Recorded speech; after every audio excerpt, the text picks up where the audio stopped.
makalipas ang alas 4 ng madaling araw. DZRH, magandang umaga Pilipinas sa DZRH Radio, DZRH TV at DZRH Online. Kasama si Kuya Angelo Palmones. Magandang umaga Pilipinas! Ay, magandang umaga po, magandang umaga Pilipinas. Araw na tayo ngayon ng Huwebes, December 19, 2024. Sa pangalan po ni Kuya Angelo Palmones, inyo po munang makakasama ngayong alas 4 hanggang alas 6 ng umaga dito sa Magandang Umaga Pilipinas. Ito po si Yuel Reyes.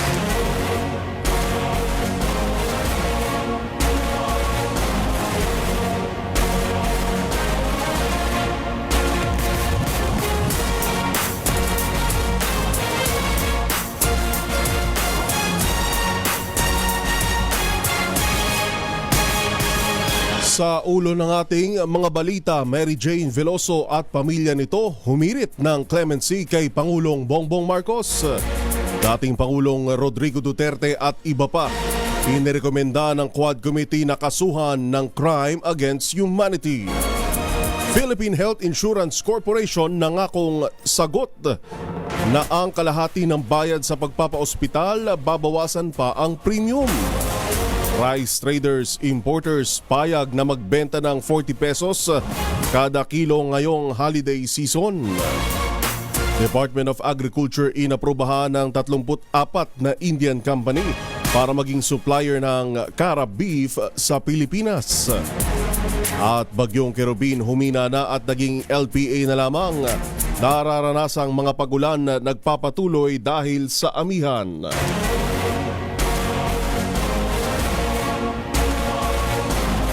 Yan po muli ang ating headlines ngayong Magandang Umaga Pilipinas, araw ng Thursday, December 19, 2024. Sa pangalan pa rin po ng buong pwersa ng DZRH News sa Luzon, Visayas at Mindanao, inyo po muna makakasama, ito po si Yuel Reyes. Magandang umaga Pilipinas! Sa detalye ng ating mga balita,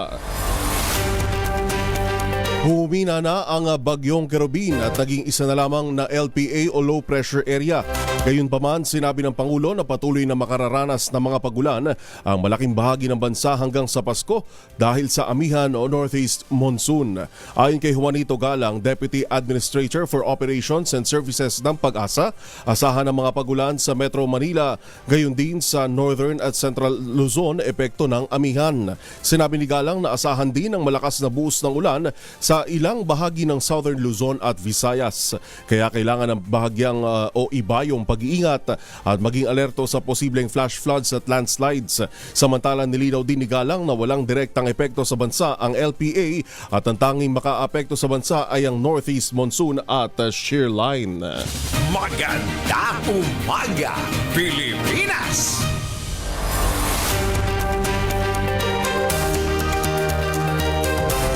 Alas 4:08 ng madaling araw, gising na, bango na Pilipinas! Magandang umaga Pilipinas! Umapela naman si Mary Jane Veloso kay Pangulong Bongbong Marcos na bigyan siya ng clemency. Ang panawagan ni Veloso kay PBBM ay ginawa kasunod ng kanyang pagdating sa Pilipinas makalipas ang higit isang dekada ng pagkakakulong dahil sa kasong drug trafficking. Sa panayam ng media kay Mary Jane sa Correctional Institution for Women sa Mandaluyong City, sinabi ni Veloso na napakasaya niyang nakauwi na sa bansa. Ngunit pakiusap niya sa Pangulo na igawad sa kanya ang kapatawaran at palayain.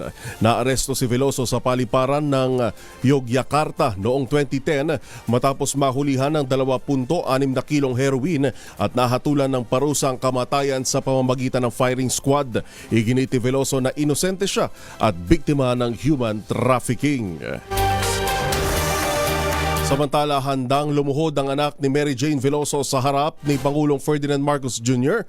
para mabigyan agad ng clemency ang ina. Ito ang naging pahayag ni Mark, bunsong anak ni Mary Jane sa panayam ng DZRH. Ang sasabihin ko lang po kay Presidente Bongbong Marcos, Sana po mabigyan niya po agad ng clemency si mama bago po magpasko. Ayun lang po kahilingan po namin. Masaya na po kami.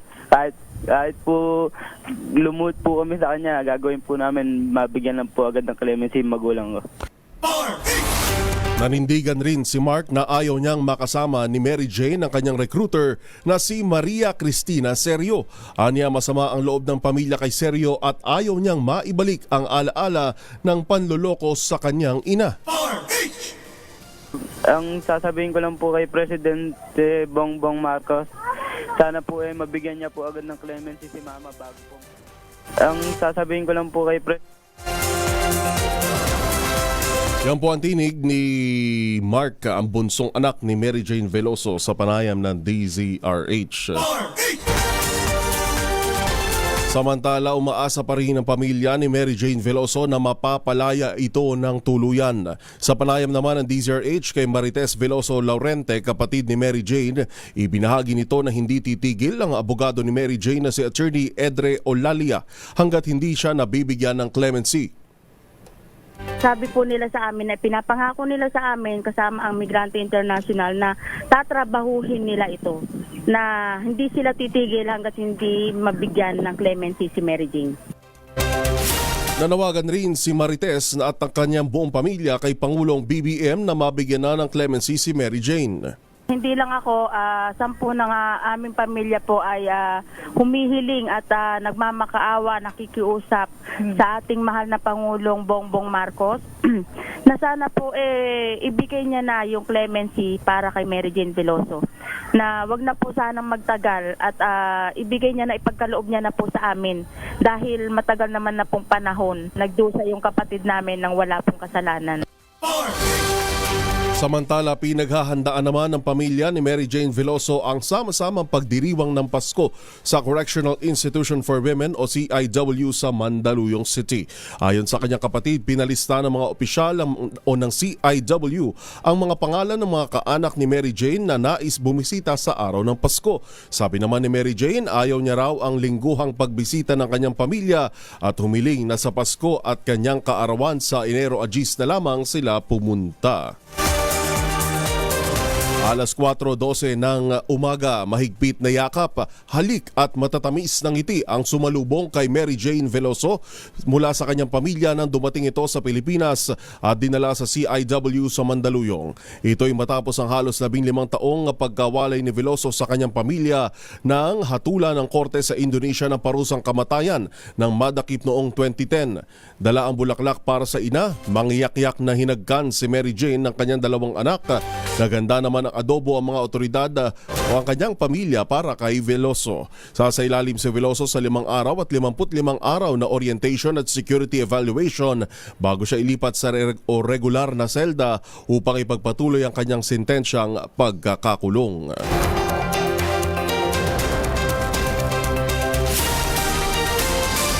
Sa kaugnay pa ring balita, dapat na magsilbing wake-up call sa lahat ng sitwasyong naranasan ni Mary Jane Veloso para tutukan ang kapakanan ng mga Pilipinong may kaparehong sitwasyon ni Veloso na haharap sa death row o may kaso sa ibang bansa.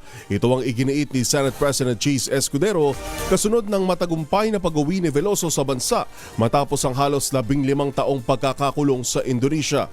Umapila naman si Senate Foreign Relations Committee Chairperson Senator Amy Marcos na bumuo ng treaty o kasunduan ang Pilipinas sa ibang bansa hinggil sa transfer of sentenced person para sa Pilipinas sila mag-serve ng kanilang natitirang parusa. Para naman kay Senate President Pro Tempore Jinggoy Estrada, paalala ang sitwasyon ni Veloso na palakasin pa ng Pilipinas ang mga hakbang nito para maprotektahan ang mga OFW sa exploitation, illegal na aktibidad at matulungan sila laban sa mga maling paratang o parusa. Oras natin, alas 4:14 ng umaga. Magandang umaga, Pilipinas! Ay, gising na ho, bangon na. Baka mga napasobra ng party kagabi. May pasok ko ngayon. Hindi pa holiday. Meron na lamang tayong ilang araw na lang. 20, 21, 22, 23, 24, 6. 6 na araw na lang bago ang Kapaskuhan, hinahinay ho. Yan pa rin ho ang patuloy na paalala sa atin. At kahapon may paalala din ng Department of Health. Karamihan sa mga aksidente ho sa kalsada ngayon, dulot ho ng mga nakakainom. Kaya lalo na ho yung mga nagmomotorsiklo, idlip lang ng konti. Ipahinga muna bago bumiyahe kaysa naman ho makaabala pa tayo sa iba at malaki-laki pang gastusin ho yan. Alas 4:15. Sa iba pa natin hong mga balita, inyo pa rin hong nakakasama si Yuel Reyes para sa Magandang Umaga Pilipinas sa pangalan ni Kuya Angelo Palmones. Inirekomenda naman ng House Quad Committee na kasuhan ng paglabag sa crime against humanity sina dating Pangulong Rodrigo Duterte, Senator Ronald Bato de la Rosa at Senator Christopher Bongo. Dawit din sa asunto sina dating Police Chief Oscar Albayalde at Debold Sinas, Retired Police Colonel Royina Garma at Edilberto Leonardo. Pati na rin si dating Palace Assistant Ermina Muking Espino. Ayon kay Quadcom Lead Chairperson at Surigao del Norte Representative Ace Barbers, bunga ang naturang kaso ng investigasyon ng komite hinggil sa Duterte War on Drugs at iba pang illegal na aktibidad kaugnay sa operasyon ng Pogo. Crimes against humanity under Section 6 of Republic Act 9851 or the Philippine Act on Crimes Against International Humanitarian Law, Genocide and Other Crimes Against Humanity. Former President Rodrigo Roa Duterte, Senator Roland Bato de la Rosa, Senator Christopher Lawrence Bongo, former PNP Chief Oscar David Albayalde, former PNP Chief Debold Sinas, Police Colonel Royina Garma, Police Colonel Edilberto Leonardo, and Hermina Muking Espino. Ang tinig ni Quadcom Chair at Surigao del Norte Representative Ace Barbers. Samantala sa kaugnay na balita, welcome kay Senator Ronald de la Rosa. Ang rekomendasyon ng House Quad Committee na sampahan siya ng kasong crimes against humanity. Kasama sina dating Pangulong Digong, Senator Bongo at iba pa. Sa panayam ng DZRH, sinabi ni Senator de la Rosa na bahagi ito ng demolition job para i-discredit ang dating Pangulong Duterte at lumiit ang tsansa na manalo sa 2025 elections. Dagdag ng senador, kung magtatagumpay ang kanilang mga kritiko at hindi sila manalo ni Senator Go, tiyak na walang haharang sa impeachment ni Vice President Sara Duterte. Yun naman talaga yung gawin nila, kanilang pakay. Talagang i-demolish ang Duterte at kanyang mga kaalyado. Lalong-lalo na eleksyon na. At kapag kami dalawa ni Senator Bongo ay hindi mananalo next year dahil na-demolish kami, next Congress, tuloy-tuloy na yung kanilang wala nang harang dito sa Senado sa impeachment nila na gagawin kay VP Sara. Ang tinig ni Senator Ronald Bato de la Rosa sa panayam ng DZRH. Bagong balita, bagong impormasyon. Kasama si Kuya Angelo Palmones. Magandang Umaga, Pilipinas! 18 minuto, makalipas po ang alas 4 ng umaga, alas 4:18. Gising na ho, bango na, kape-kape na! Magandang Umaga, Pilipinas! Sa iba pang mga balita, pinasalamatan ni Senadora Amy Marcos ang gobyerno ng Indonesia sa pagpayag nitong makauwi sa Pilipinas ang dating death row convict na si Mary Jane Veloso. Ayon sa chairman ng Senate Committee on Foreign Relations, magandang regalo sa pamilya Veloso ngayong Pasko ang pagbabalik bansa ni Mary Jane matapos ang 14 na taong pagkakabilanggo sa Indonesia. Binanggit ng senatorial sister o presidential sister na matagal na niyang itinutulak na magkaroon ng treaty ang Pilipinas sa iba't ibang bansa upang maiuwi ang mga presong Pilipino at dito na lamang pagsilbihan ang kanilang sintensya. Hinalimbawa niya ang kasunduan sa pagitan ng Pilipinas at gobyerno ng Canada na nakapaloob sa ratipikado ng Senate Resolution 1146 o ang Treaty on the Transfer of Sentenced Person and on Cooperation in the Enforcement of Penal Sentence. Idiniin ni Senadora Amy na malaking bahagi ng sistema sa bansa ang rehabilitation na nangangayong bigyan ng ikalawang pagkakataon ng mga nahatulan para makapagbagong buhay. Nangangailangan anya ng pangunawa at gabay ng Estado ang mga nakakulong na Pilipino sa ibang bansa upang maging bahagi ulit sila ng lipunan. Ginawa ni Senadora Amy Marcos ang pahayag matapos i-turnover ng Indonesia si Veloso na hinatulang parusang bitay dahil sa pagpasok ng illegal na droga noong taong 2010. Sa iba pang balita, tiniyak naman ng Philippine Health Insurance Corporation o PhilHealth na babawasan ang premium contribution rates ng mga miyembro mula 5% patungong 3.25% at palalawakin ang hospital coverage ng hanggang 50% simula sa susunod na buwan kahit walang natanggap na subsidiya mula sa gobyerno. Ginawa ni PhilHealth President at CEO Emmanuel Ledesma Jr. ang pangakong ito sa pagdinig ng Blue Ribbon Committee ng Kamara nitong Martes bilang tugon sa panawagan ng mga mambabatas na mas paigtingin o gamitin ang malaking pondo ng ahensya para direktang makinabang ang mga miyembro. Hiniling ni House Assistant Majority Leader at ako Bicol Party List Representative Jill Bungalon na tiyakin ng PhilHealth ang pagbaba ng kontribusyon ng mga miyembro lalo't may sobra itong pondo. Ipinaliwanag niyang mandato ng PhilHealth na bawasan ang kontribusyon kapag lumampas ang reserve funds o kinakailangang siling para sa mga gastusin. Kinumpirma ni Ledesma ang kanilang plano na irekomenda ang pagbaba ng premium contribution na tumutugma sa panukalang batas sa Senado para ibaba ang rate mula 5% patungong 3.25%. Nilinaw rin ni Ledesma na ang premium rates ay itinatalaga ng batas. Kinwestiyon din ni Bungalon ang paggamit ng PhilHealth ng sobrang pondo lalo na ang alokasyon para sa mga indirect contributions na tila napupunta sa investments. Samantala, ikinatuwa naman ni Manila Representative Joel Chua, pinuno ng House Blue Ribbon Committee ang pangako ng PhilHealth na babawasan ang kontribusyon at palalawakin ang benepisyo ng kanilang miyembro.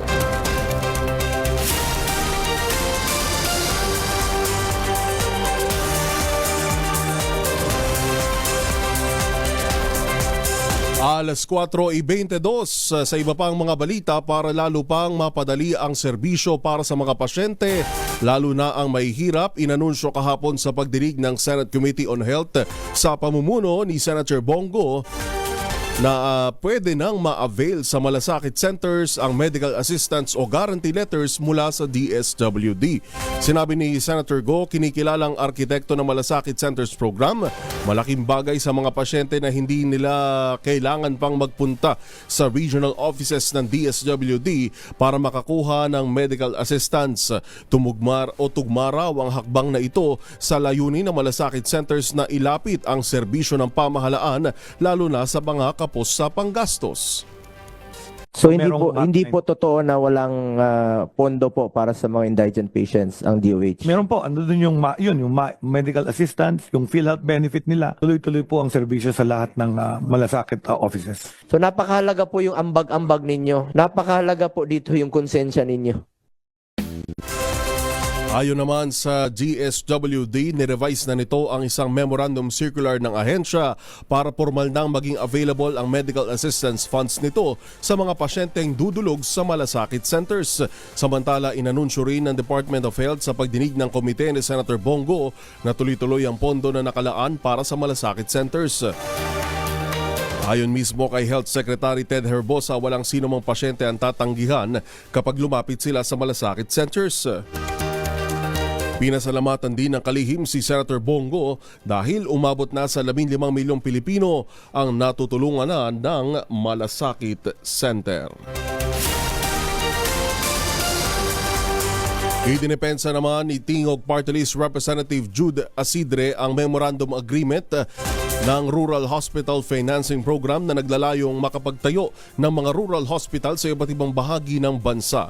Ayon kay Asidre, ang tinutukoy nilang inisyatiba ay ang PhilHealth DBP Tingog Memorandum of Agreement on the Rural Hospital Financing Program.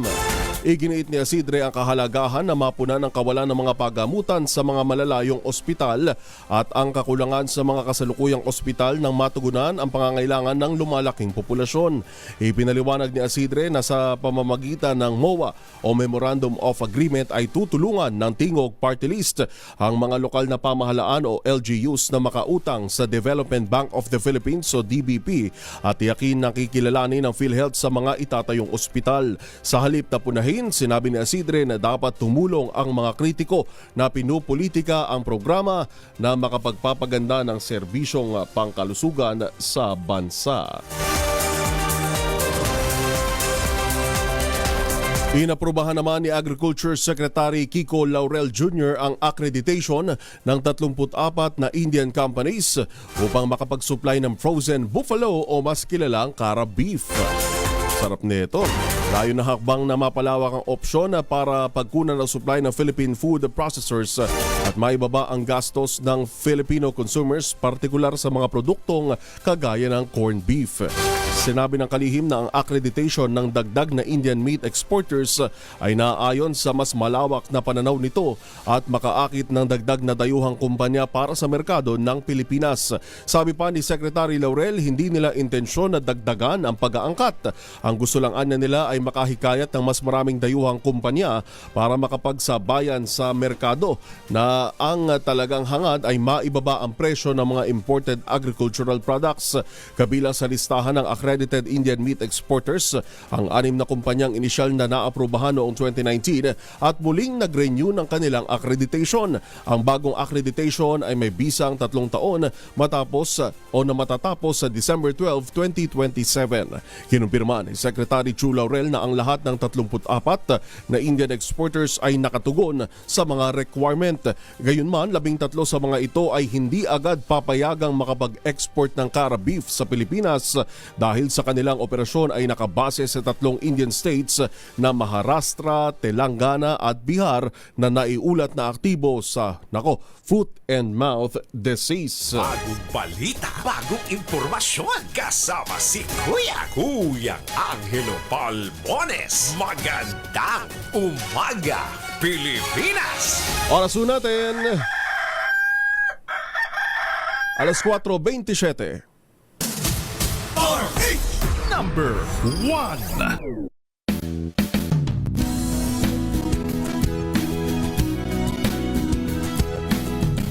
Say we're the best team in the country. Nakita ko yung bilyar, sabi ko, parang maganda.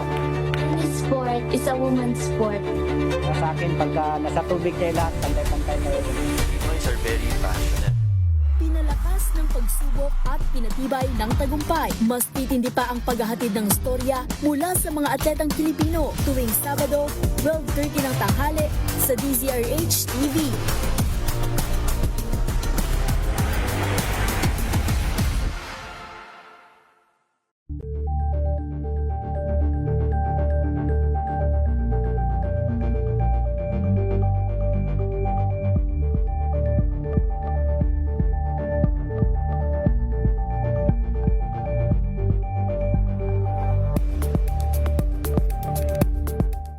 Alamin ang mga maiinit na isyung pambayan, mga balitang kailangan mong malaman, usapin sa pamahalaan, politika, ekonomiya at kabuhayan. Ito ang mga dapat mong malaman, pakialaman at pag-uusapan dahil kayo ang tinig ng mamamayan dito sa Damdaming Bayan. Live sa DZRH Radio, DZRH TV at DZRH Digital. Kasama sinalakay Deo Macalma at Elaine Apit. Araw-araw, Lunes hanggang Biyernes. Damdaming Bayan.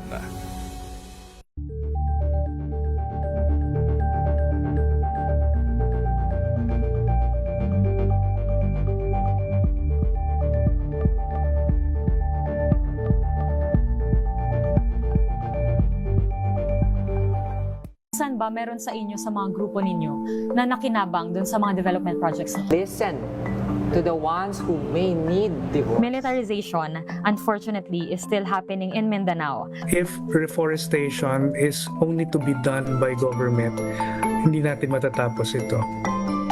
Mas pinalawak na talakayan. Umaga, Pilipinas! Hoy, alas 4:30 na po ng umaga. Gising na, bango na, kape-kape na. Magandang umaga, Pilipinas!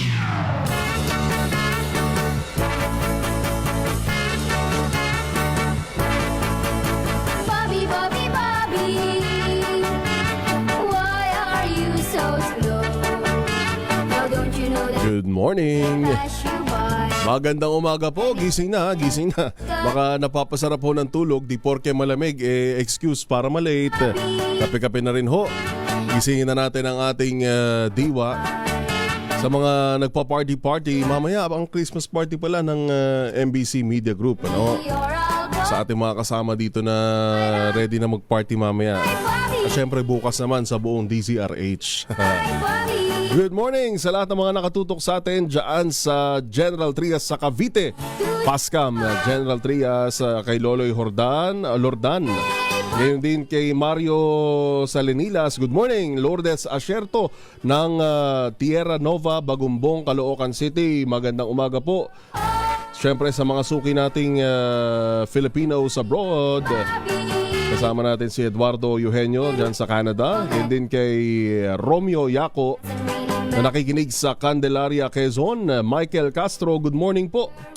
Ganon din kay Jaime Tan. Rene Inchong, good morning. Ana Orogo Dumao na binabati ang kanyang asawa na si Terry Dumao ng happy birthday. Good morning po sa inyo dyan sa Montalban sa Rizal. Ganon din kay Cavernillo Sianosa ng Negros Occidental. Good morning po. Mga suki natin to ha. Mga suki natin sa Naik Public Market at Trece Martires Public Market. Magandang umaga po sa inyo dyan. Ganon din kay Beds Marasay ng Cotabato, Datu Odin Sinsuat. Magandang umaga ho at tanong natin ngayong umaga, hanggang ngayon ba nararanasan nyo pa rin yung mabagal na pag-book sa mga ride-hailing apps? Nandiyan ho yung mga TNVS nagbubuka ba tol, hindi ka nag-aangkas, may sarili kang sasakyan, ano? Yun nga lang ho, disadvantage pag may sariling sasakyan ngayong panahon, ang traffic sobra. Hindi ko rin malaman kung bakit. Siguro dahil mapera mga tao talaga kapag Disyembre. Pero kailangan kaakibat ng pagkakape natin at pag-uunat araw-araw yung pagdadagdag ng pasensya. Tanong ho natin sa ating mga viewers, nahihirapan pa ba kayo na, lalo sa mga nakikinig sa atin ha, na mag-book ng mga ride-hailing apps? Yan, nandyan ang Angkas, Joyride, ano pa ba? Marami pa, Move It. Text nyo nga sa amin sa 0919-282-6485. Pwede ko lamang po ang ating text line na 0919-282-6485.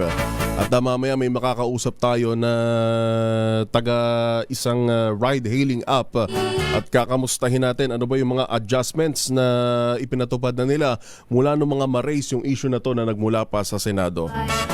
Alas 4:33, good morning. Nardet Sumera ng San Ildefonso, Ilocos Sur. Tristat Gulay, good morning. Anthony Abrenica, ganun din kay Henry Dolohan. Kawili Relador, good morning. Happy birthday daw kay Leslie Umali Almario mula kay Glenn Umali, Willie Relador ng Gapan City. Ganun din kay Jobs Alcantara at yung mga suki sa ibang bansa dyan sa South Korea. Good morning. Ano nga sa iyo? Ganun din kay Leonard Habungan ng Tuguegarao City. Good morning. At kay Joseph Junio at Romeo Garcia. Marami-rami pa ho tayong tatalakayin. Ipadala nyo lamang ho inyong mga mensahe sa 0919-282-6485. Ulitin ko lamang po at text line 0919-282-6485 at maaari din po kayo magkomento sa aming Facebook Live via DZRH News at DZRH News Television, sa amin naman hong YouTube channel. Sa iba pa hong mga balita, Bagong balita, bagong impormasyon, kasama si Kuya Angelo Palmones. Magandang umaga, Pilipinas! Balita muna tayo mula sa probinsya. Gun for hire patay sa engkwentro sa 34th Infantry Battalion ng SGA BARM. Samot-saring baril na recover. Sa detalye, RH19 June Dimakutak. June. Patay sa isa sa mga miyembro ng Gun for Hire Group na nakaengkwentro ng mga tropa ng 34th Infantry Battalion sa bahagi ng Barangay Mudseng, Kadayangan, SGA BARM. Nabatid mula sa 34th IB Commanding Officer, Lieutenant Colonel Edgardo Batinay, habang nagsasagawa umano sila ng mobile patrol sa lugar nang bigla umano silang paputukan ng grupo na nagkukubli sa masukal na lugar. Naganap ang nasa 20 minutong firefight at kinumpirma ni Lieutenant Colonel Batinay ang pagkasawi ng isa sa mga armado at pagka-recover ng mga loose firearms sa firefight area. Ang mga recovered firearms sa isang unit ng M14 rifle, isang unit ng caliber 50 sniper rifle, 3 units ng rifle grenades at samot-saring mga bala. Sa assessment ng government troops, may binabalak na hindi maganda ang naturang grupo na nabulabog dahil sa presensya ng tropa. Pinapurihan ni 602nd Commander Brigadier General Donald Gumiran ang accomplishment na ito ng 34th IB. Sa pahayag naman mula kay Westmincom and concurrent 6ID JTF Central Commander Major General Antonio Nafarrete, sisingilin nila umano ang lahat na may mga pasimuno sa mga kaguluhan sa loob ng kanilang AUR. Ang hindi tutugon sa inilalatag nilang paghahanda sa seguridad at layuning kapayapaan para sa nalalapit na 2025 local, national and parliament election sa BARM region. Mula sa Central Mindanao, RH19, June Dimakutak, DZRH, una sa Pilipinas, una sa Pilipino. Maraming salamat, June. Maraming salamat sa mga nakatutok sa atin dyan sa Las Vegas. Evan Lang, good morning. Ganon din kay Jose Sonza at Rowena Laguardia. Ganon din kay Kawili Consolacion. Style daw yan para mag-add lagi ng priority fee, yung tinatawag na surge fee, ha? Mamaya alamin natin yan sa isang makakausap po natin. Alas 4:36 ng umaga, COMELEC nagsagawa ng voters education sa mga persons deprived of liberty o PDL sa Taguig City. Magbabalita RH29 Boy Gonzales. Boy, good morning. Good morning, Yuel. Nagsagawa nga ng voters education ang COMELEC sa mga person deprived of liberty o PDL. Ito bilang bahagi pa rin ng kanilang commitment na mabigyan ng karapatang bumoto ang mga bilanggo. Kahapon sa Taguig City Jail, ginawa ang kauna-unang voters education sa mga PDL. Ayon kay COMELEC Chairman na George Erwin Garcia, isa ito sa mga paraan para ihanda ang mga PDL sa tamang proseso ng pagboto sa darating na 2025 midterm election. Noong nakalipas na linggo, pumirma sa Memorandum of Agreement ang COMELEC, Bureau of Jail Management and Penology of DJMP, Public Attorney's Office at Bureau of Correction para sa pagtulungan na makaboto ang mga PDL. Sa voters education ay pinaranas din ng COMELEC ang mga bagong automated counting machine na gagamitin sa pagboto sa susunod na eleksyon. Ito si Boy Gonzales para sa DZRH, una sa Pilipinas, una sa Pilipino. Maraming salamat, RH29 Boy Gonzales. Maganda umaga, Pilipinas! Alas 4:38 na ho ng umaga. Sa iba pang mga balita, mismong ang mga rice importers at traders na sa Bulacan ang magdadala at magbebenta ng murang bigas sa iba't ibang palengke sa Metro Manila simula sa susunod na linggo. Ayon kay House Deputy Majority Leader Erwin Tulfo, ito ang ipinangako ni Celestino Marquez, Pangulo ng Intercity Rice Mills and Traders sa Balagtas, Bulacan, matapos makumbinse sa pangunguna ni Senior Deputy Speaker Aurelio Dong Gonzales ang grupo na ibenta diretso sa merkado ang mga bigas na hawak nila. Ayon kay Ginoong Marquez, pwedeng ibenta ang bigas ng diretso sa mga tao sa halagang 40 hanggang 45 pesos kada kilo. Sinabi ni Marquez na isasakay nila ang mga bigas sa mga truck at paparada sa mga palengke sa Metro Manila. Sinabi naman ni Agriculture Secretary Kiko Laurel, good news ito pero paplansyahin pa kung ilang kilo ang pwedeng bilhin araw-araw ng mga tao. Kailangan anyang bigyan ng permit ang mga rice traders na magbebenta ng tingi o di kaya ay ibagsak sa 250 D8 stalls sa NCR markets ang kanilang bigas. Ayon naman kay Senior Deputy Speaker Gonzales, ito yung inisyatiba ng House Speaker na kung pwedeng kausapin ng mga negosyante na tumulong sa pagbababa ng presyo ng bigas. Pinangunahan naman ni Speaker Martin Romualdez noong Martes ng hapon ang inaugurasyon ng bagong Bayaning Mandirigma o BBM Casualty and Cancer Care Center sa V. Luna Medical Center na isang mahalagang hakbang tungo sa mas maayos na serbisyong pangkalusugan para sa mga sundalo at kanilang mga pamilya.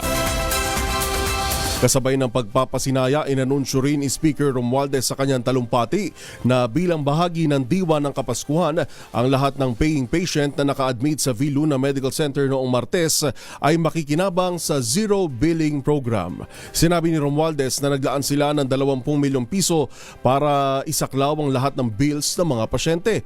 Binigyan din pa ni Speaker Romualdez na ang center ay hindi lamang isang ospital kundi magsisilbing tahanan ng pag-asa, isang simbolo ng walang patid na suporta ng gobyerno para sa mga makabagong bayani ng bansa na handang magbawis ng buhay para ipagtanggol ang bayan. Ang BBM Casualty and Cancer Care Center ay maghahatid ng makabagong serbisyong medikal, partikular para sa mga pasyenteng may cancer at sa mga nangangailangan ng specialized quality care.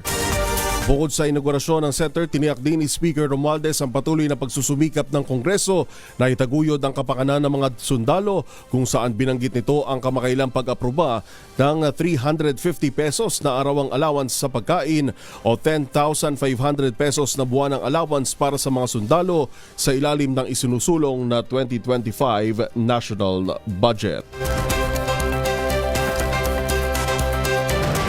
Alas 4:41 na ho, 19 na minuto bago alas 5 na umaga, pinasaya ni House Speaker Martin Romualdez ang Pasko ng 29 na sundalo na nakakonfine sa Armed Forces of the Philippines Medical Center o yun pong V. Luna Medical Center. Noong Martes, nang bigyan niya ng mga ito ng tulong pinansyal upang matustusan ang kanilang mga gastusing medikal at mapagaan ang mga hamong hinaharap ng kanilang mga pamilya. Sinabi ni Speaker Romualdez na ang tulong pinansyal ay ibinigay sa mga sugatang sundalo bilang pagkilala sa kanilang sakripisyo at dedikasyon sa bayan. 5 sundalo na nagkaroon ng malubhang pinsala habang nagsasagawa ng kanilang tungkulin ay tumanggap ng tig 100,000 piso na tulong pinansyal.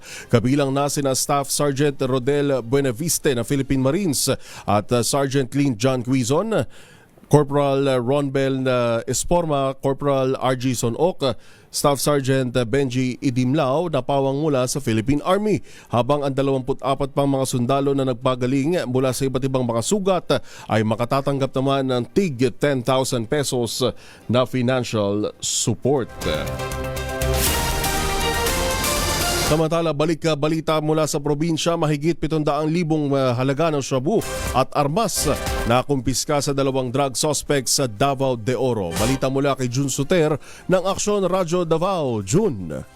Sa kulungan ng bagsak ng 2 tulak ng illegal na droga matapos ikinasa ang joint bypass operation ng kapulisan sa Purok Tridas Barangay Linuan, Montevista, Davao de Oro noong Disyembre 17, 2024. Sa nasabing operasyon, naaresto sina alias Dudong, top 3 priority high value individual at street level individual na si alias Kent. Nakumpiska mula sa mga suspek ang halagang 782,000 sa hinihinalang shabu, habang nakuha naman ang Colt 45 caliber na pistola, 6 na bala, 6 na pakita ng illegal na droga, bypass money, motorsiklo at cellphone. Kasong paglabag sa Republic Act 9165 o Comprehensive Dangerous Drugs Act of 2002 at Republic Act 10591 o Illegal Possession of Firearms ang kakaharapin ng 2 suspek. Ito si June Suter para sa DZRH. Una sa Pilipinas, una sa Pilipino. Maraming salamat, Jun Suter ng Aksyon Radyo Davao. Samantala, BCDA tiniyak ang maayos na paglilipat ng Camp John Hay mula sa pribadong developer. Balita mula sa Baguio City ni RH41, Lakay Romy Gonzales. Lakay Romy. Nangako ang Basis Conversion and Development Authority o BCDA na magkakaroon na maayos na paglilipat sa 200 hektaryang lease area ng Camp John Hay mula sa pribadong developer upang tiyakin ang win-win solution. Ito matapos magpalabas ng resolusyon ang Korte Suprema noong Oktubre na nag-uutos sa Camp John Hay Development Corporation at third parties na ibalik ang management ng Camp John Hay sa BCDA. Siniguro ni BCDA President at Chief Executive Officer Joshua Bingkang na magkakaroon ng smooth turnover sa Camp John Hay. Anya, ayaw nilang magtanim ng takot o pagdududa sa publiko at ayaw din nilang maapektuhan sila sa mga aktibidad na isusulong nila. Tinayak ni Bingkang na lahat ng panig ay may bibigyan ng tamang konsiderasyon kasama ang mahigit sa 1,000 negosyo sa loob ng dating US military facility. Sinabi niya na kung dati ay meron na lang silang ilang taon na natitira at kung lalagda sila sa panibagong kasunduan sa BCDA, magiging 25 taon o higit pa depende sa kalagayan ng kanilang pananatili sa John Hay. Ipinaliwanag niya na kailangan nilang magpag-ugnayan o lumagda sa panibagong kasunduan sa BCDA kung hangad nilang ituloy ang pananatili ng kanilang negosyo sa Camp John Hay. Ito si RH41 Romy Gonzalez para sa DZRH. Una sa Pilipinas, una sa Pilipino. Bagong balita, bagong impormasyon. Kasama si Kuyang Angelo Palmones. Magandang umaga, Pilipinas! Babalik pa ho tayo ang atin hong oras. 15 minuto ho bago alas 5 ng umaga. Number 1. Balita, bagong impormasyon. Kasama si Kuyang Angelo Palmones. Magandang umaga, Pilipinas!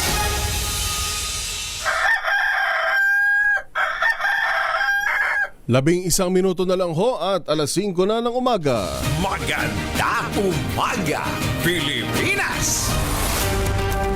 Sa iba pa nating mga balita, 40 anyos na mangingisda nalunod sa dagat ng Bulinaw, Pangasinan matapos sumpungin ng asthma. Balita mula kay RH38 Freddy Fajardo. Freddy.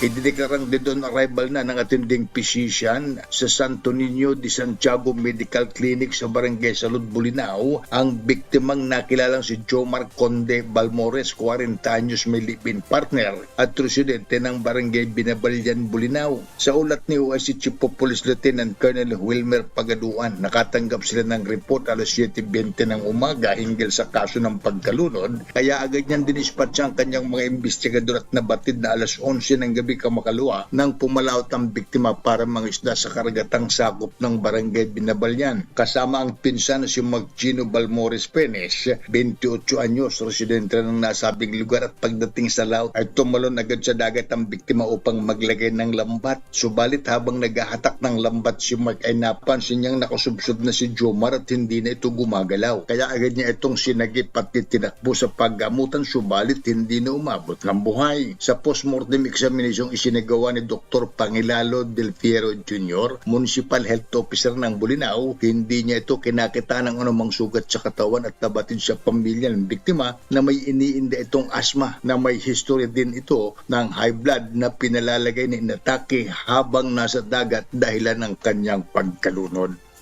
Ito si Freddy Fajardo, RH38, nag-uulat para sa DZRH, una sa Pilipinas, una sa Pilipino. Maraming salamat, Freddy Fajardo. Ibinabati pala natin ang ating kasama na si Ronnie Bocacao aka Ruel Saldico na napiling Outstanding Provincial Field Reporter of the Year para sa Gawad Hero of the Year Award 2024 ng Gawad Pilipino para sa kanyang coverage noon pong matatandaan ninyong kasagsagan ng sunod-sunod ho na bagyo. Magmula pa nung kay Bagyong Christine, nagsunod-sunod na mga coverage dyan ho na tumama sa Bicol Region. Kasama ho nagatid sa atin si Ruel Saldico. Kaya congratulations, pagbati kay Ruel Saldico na ginawaran ng Hero of the Year Award 2024. Samantala, happy birthday naman kay Kevin Emmanuel Pagdanganan na ngayong araw. Ikaw ay binabati ni Ray Anthony ng Radyo Aguila. Kaya happy birthday daw kay Emmanuel Pagdanganan na pagbati mula kay Ray Anthony ng Radyo Aguila. 19 na minuto na lang, alas 5 na ho ng umaga. Tiwala naman ng Pangulong Bongbong Marcos na malaki ang maitutulong ng mga infrastructure project ng gobyerno sa pagunlad ng bawat Pilipino bukod pa sa kita na maidudulot ng mga ito. Ito ang sinabi ng Presidente matapos saksihan ang paglagda sa mga kontrata para sa 5 infrastructure project ng gobyerno sa isang seremonya sa Malacanang. Kabilang sa mga pinirmahang kontrata ay ang konstruksyon ng New Cebu International Container Port sa Consolacion, Cebu at Public-Private Partnership Project Concession Agreement para sa modernisasyon ng Panglao Bohol International Airport. Kasama rin ang kasunduan sa New Dumaguete at New Siargao Airport at expression of interest na pinirmahan ng DOTR at International Finance Corporation ng World Bank Group para sa bus supply at operations and maintenance ng Cebu Bus Rapid Transit. This project is expected to generate 15 million pesos in annual revenue during its first 5 years, rising to 200 million a year by the end of the concession period. But more than just the revenue, its true success will be the number of lives that it will change for the better in Bohol. It is a promise to our beloved people that they will be the first to benefit from the continued arrival of tourists and of investors. Ang tinig ni Pangulong Bongbong Marcos. Samantala sa iba pa ho nating mga balita, mga employers sa Eastern Visayas nanawagang ibigay na ang 13-month pay at dagdag sahod sa mga manggagawa sa pribadong sektor. Grabe naman ho yan. 19 na ngayon, di ba? Dapat on or before 20. Bago ang Pasko. Ba't naman may hindi pa nagbibigay dyan? RH32. Jimmy Angay-Angay, Jimmy. Pinaalalahanan ng Department of Labor and Employment ang mga employers sa Eastern Visayas na hindi pa nakakapagbigay ng 13-month pay na ibigay na ito sa kanilang mga empleyado bago pang Disyembre 24 sa taong kasalukuyan. Ito ang sinabi ni Dole Regional Information Officer Norma Rico Stimiano. Ayon kay Stimiano na mandatory 13-month pay sa batas na obligado ang employers na ibigay sa mga empleyado ang naturang bonus mareglar man o mga provisionary. Nilinaw ng Dole na ang mga agency gaya ng Security Guard ang may obligasyon agency ng Security Guard ang may obligasyon na magbigay ng 13-month pay. Kailangan din ipatupad ng mga employers sa ngayon ang taas na sahod sa Disyembre sapagkat nag-take effect na ang batas na nagdagang ng 30 pesos kada arawng sahod ng mga empleyado sa pribadong sektor mula sa 405 kada araw na ngayong magiging 420 sa Disyembre at sa Hunyo 1 taong 2025 naman ang pangalawang tranche na magpatupad na magiging 435 pesos na ang sahod kada araw. Mula dito sa DYV Election Radio Tacloban, ito si Arstratito Jimmy Angay-Angay para sa DZRH, una sa Pilipinas, una sa Pilipino. Maraming salamat Jimmy Angay-Angay. Samantala, bako tayo dito ho sa Maynila. Malita mula sa Senado. Cash benefits ng mga lolo at lola dapat nang ibigay ng National Commission of Senior Citizens pagdating ng Enero. Balita mula kay RH28, Lakay Raymond Dadpaas. Lakay Raymond. Binalaan ni Senador Ramon Bong Revilla Jr. ang National Commission of Senior Citizens o NCSC na huwag bibiguin ang mga lolo at lola. Dahil simula sa Enero ay dapat simulan na ng NCSC na ipatupad ang Republic Act No. 11982 o ang Expanded Centenarian Law. Batay sa tinaguriang Revilla Law o ang Expanded Centenarian Law ay bibigyan ng cash gift na 10,000 pesos ang mga senior citizen na makaabot ng edad na 80, 85, 90 at 95 habang nanatili ang 100,000 pesos para sa mga seniors na abot sa edad na 100. Ayon kay Revilla, inaasahan na ito ng mga lolo at lola simula nang aprubahan nila ang batas noong Marso 2024. Tiniyak ng senador na mapopondohan ang programa para sa susunod na taon upang pagdating ng Enero 2025 ay makatatanggap na ng benepisyo ang mga lolo at lola. 200,000 mga senior citizens ang inaasahang makikinabang sa programa at nasa kamay na ng NCSC o National Commission of Senior Citizens na ito ay ipatupad. Ito si RH28 Raymond Dadpaas para sa DZRH, una sa Pilipinas, una sa Pilipino. Maraming salamat, Lakay Raymond Dadpaas. Samantala magkakapatid naman na labas-pasok sa kulungan at isang kaibigan ng mga ito huli sa paggamit ng ilegal na droga sa Orani, Bataan. RH37, Danny Kumilang. Danny. Balik kulungan ang dalawang magkapatid na paulit-ulit na lang umanong nahuhuli sa illegal na gawain sa droga matapos makto ng mga itong sumisinghot ng shabu at kasama ang isang kaibigan nila sa loob ng bahay sa Barangay Kaparangan, Orani, Bataan. Sa ulat ni Orani Chief of Police, Police Captain Harold Ginitiano, isang tawag sa Orani hotline ang natanggap nila mula sa isang concerned citizen nitong madaling araw na umano'y sumisinghot ang 3 lalaki ng droga sa loob ng bahay sa lugar. Agad na inatasan ni Chief of Police Captain Harold Ginitiano ang kanyang mga tauhan, Drug Enforcement Unit para alamin ang natanggap na sumbong. At dito'y naaktuhan nga ang mga suspect na sumisinghot ng shabu sa bahay nitong si alias Amil, 31 anyos, na kasama ang nakababatang kapatid nitong si alias Errol, 29 anyos, at isang kaibigan ng mga ito na si alias Junel, 35 anyos, na pawang mga residente ito sa nasabing barangay. Nakumpiska sa mga ito ang ilang pakete ng shabu na tumitimbang ito sa 12 gramo na tinatayang nagkakalaga ang kabuuan ng droga sa 81,600 pesos at mga sari-saring drug paraphernalia. Sinabi ng magkapatid na kapwa sila pangatlong beses na ngayong pagkakahuli sa droga, habang ang nakababatang kapatid ay kalalaya lamang nitong katapusan umano ng buwan ng September. Dinala ang mga ito sa Orani PNP Station matapos sumailalim sa drug inventory at ipaalam sa kanila ang kanilang mga nilabag at karapatan. At inihanda na ang isa sa kanilang kaukulang kaso. Danny Kumilang, RH37, DCRH, una sa Pilipinas, una sa Pilipino. Magandang umaga, Pilipinas! Maraming salamat, Danny Kumilang. Magbalitang showbiz muna tayo. Judy Ann Santos, aminadong matindi ang mga kalaban para sa Best Actress Award. Siguro may kinalaman to sa maraming magagandang pelikula sa MMFF ngayong taon. Balita mula kay Tita Morley Alinio. Tita Morley.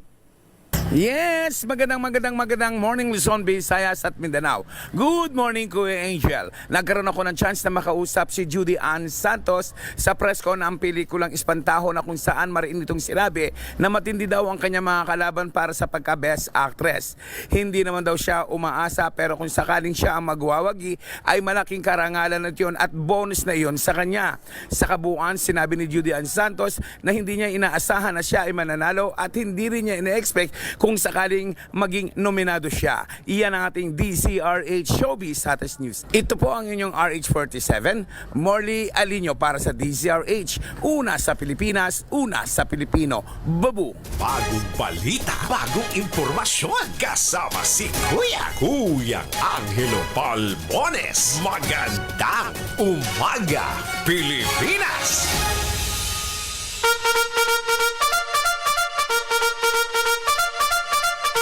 Alas 5 na ng umaga. Tuloy ang pagbangon.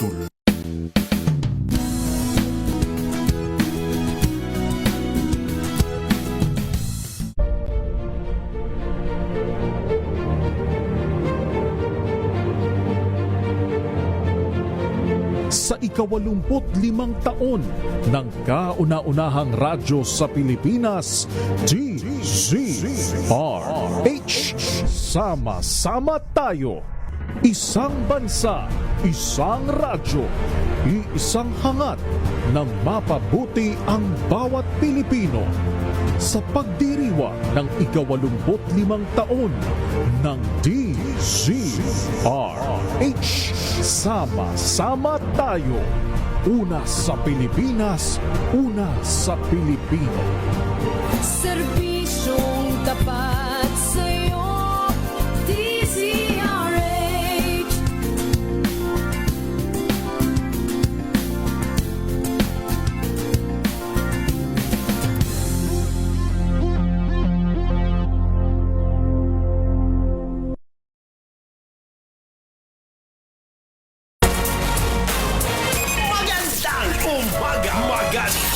Umaga, Pilipinas! Magandang umaga, Pilipinas! Headline! Sa ulo ng ating mga balita, Mary Jane Veloso at pamilya nito humirit ng pardon kay Pangulong BBM. Dating Pangulong Duterte at iba pa inirekomendang kasuhan ng Crimes Against Humanity. Philippine Health Insurance Corporation nangakong sagot na ang kalahating ng bayad sa pagpapaospital, babawasan pa ang premium ng mga miyembro nito. Rice traders at importers payag na magbenta ng mas mababang presyo ng bigas ngayong holiday season. Department of Agriculture inaprubahan naman ang 34 na Indian company para maging supplier ng Cara Beef sa Pilipinas. At bagyong Kerubin humina na at naging ganap na LPA. Ngayon po'y araw ng Huwebes, December 19, 2024. Sa pangalan ni Kuya Angelo Palmones, inyo pong nakakasama sa 2 oras na balita at talakayan sa Magandang Umaga Pilipinas. Gising na, bango na, kape-kape na. Ito po si Yuel Reyes ng Magandang Umaga Pilipinas. Magandang umaga! Magandang umaga, Pilipinas! Pakibalita na muna tayo sa kalagayan ng panahon. Kasama na natin si Ginoong Alzar Aurelio ng DOST Pag-asa. Sir Alzar, magandang umaga po. Magandang umaga. Ang low pressure area ng dating bagyong Kerubin ay nasa layang 245 kilometers silangan ng Surigao City. At ito'y nakakapekto sa malaking bahagi ng Mindanao. Shoreline naman, naapektuhan ang silangang bahagi ng South Luzon. Samantalang Amihan ang nakakapekto sa malaking bahagi o nalabing bahagi ng Luzon. Dahil dito, makakaranas ng maulap ang kalangitan na may mga pag-ulan sa Bicol Region, Quezon, buong Visayas at Mindanao. Dahil naman sa Amihan, ay asahan din ang maulap na kalangitan na may mga mahihinang pag-ulan sa Cagayan Valley, Cordillera, Aurora, Oriental Mindoro, Marinduque at Romblon. Ibig sabihin nito, halos buong bansa ay makakaranas ng maulap na kalangitan na may mga pag-ulan. Sa ilalabing bahagi ng Luzon, kasama ang Metro Manila, ay magiging maganda at maliwas panahon katulad kahapon, pero may tsansa pa rin ng mga sandaling may hinang pag-ulan o isolated na pag-ulan. Dahil sa malakas na amihan, nag-issue tayo ng gale warning na kusami inaasang pa rin matataas ng alon sa northern at western seaboard ng Northern Luzon. Kaya pinapaalala po namin na huwag munang pumalaot sa mga lugar doon para sa ating kaligtasan. Yan po ang ating update mula sa Pag-asa. Ako po sa Alzar D. Aurelio. Maraming salamat, Sir Alzar Aurelio ng DOST Pag-asa. Magandang umaga, Pilipinas!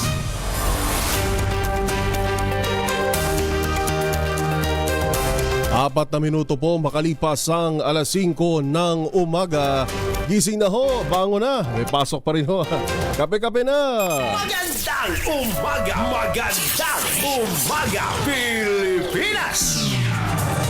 Ipinagpaliban muna ang nakatakda ng pagpirma ni Pangulong Ferdinand Marcos Jr. sa 2025 General Appropriations Bill sa December 20. Ayon kay Executive Secretary Lucas Bersamin, ito'y upang bigyan daan na mas masuri ang 6.352 trilyong pisong National Expenditure Program para sa susunod na taon. Ang assessment ay pinangunahan mismo ni PBBM, kabilang ang mga namumuno sa iba't ibang major departments. Sabi pa ni Bersamin, ilan sa mga probisyon ng panukala ay i-veto ng Pangulo dahil labag umano sa interes ng publiko. Una nang sinabi ni PBBM na pag-aaralang ibalik ang bilyon-bilyong piso na itinapya sa pondo ng Department of Education, habang pinanindigan naman ang zero subsidy sa PhilHealth. Wala pang pinal na araw kung kailan lalagdaan ng Pangulo ang 2025 proposed budget. Samantala, sa kaugnay na balita, iginiit ng senatorial aspirant na si Attorney Jimmy Bondoc na labag sa konstitusyon ng panukalang pambansang budget para sa susunod na taon. Ipinunto ng abogado na nakasaad sa Article 14, Section 5 ng 1987 Constitution na dapat ilaan ng Estado ang pinakamataas na budgetary priority sa edukasyon. Layon anya nitong makaakit at makapagpanatili ang pagtuturo ng nararapat na bahagi nito sa pinakamahusay mahusay na talento sa pamamagitan ng sapat na kabayaran at iba pang paraan sa job satisfaction at fulfillment.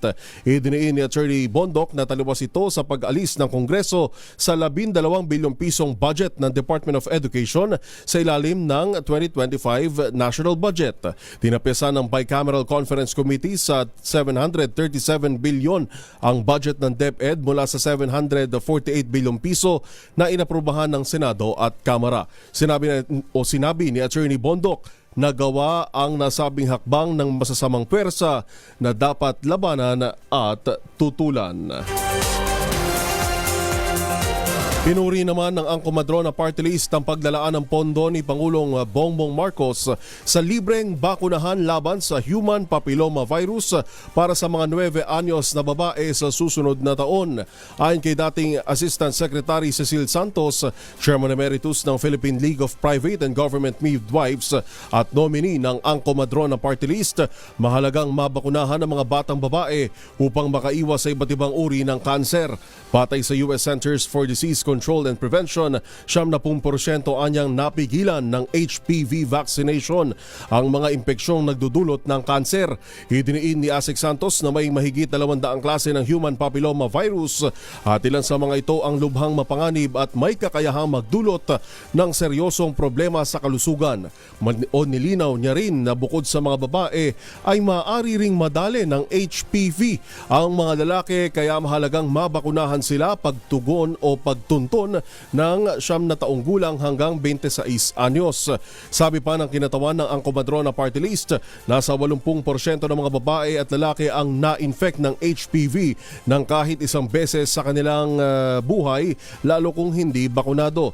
Ang Kumadrona Party List ay binubuo ng mga frontline health worker gaya ng mga kumadrona, nurse, pharmacist, doktor, researcher at iba pang profesional at stakeholder na nais garantiyahin nakararating hanggang sa malalayong liblib na lugar ang basic health services.